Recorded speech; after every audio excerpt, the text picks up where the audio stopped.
اور ہم نے انسان کو اس کے ماں باپ کے ساتھ نیک سلوک کرنے کا حکم دیا ہے۔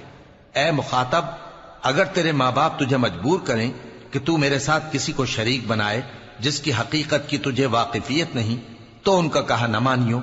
تم سب کو میری طرف لوٹ کر آنا ہے، پھر جو کچھ تم کرتے تھے میں تم کو جتا دوں گا۔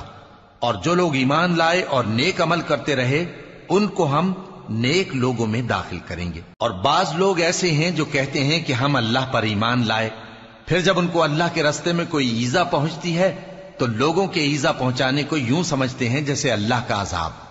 اور اگر تمہارے پروردگار کی طرف سے مدد پہنچے تو کہتے ہیں کہ ہم تو تمہارے ساتھ تھے۔ کیا جو اہل عالم کے سینوں میں ہے اللہ اس سے واقف نہیں؟ اور اللہ ان کو ضرور معلوم کرے گا جو سچے مومن ہیں، اور وہ منافقوں کو بھی معلوم کر کے رہے گا۔ اور جو کافر ہیں وہ مومنوں سے کہتے ہیں کہ ہمارے طریقے پر چلو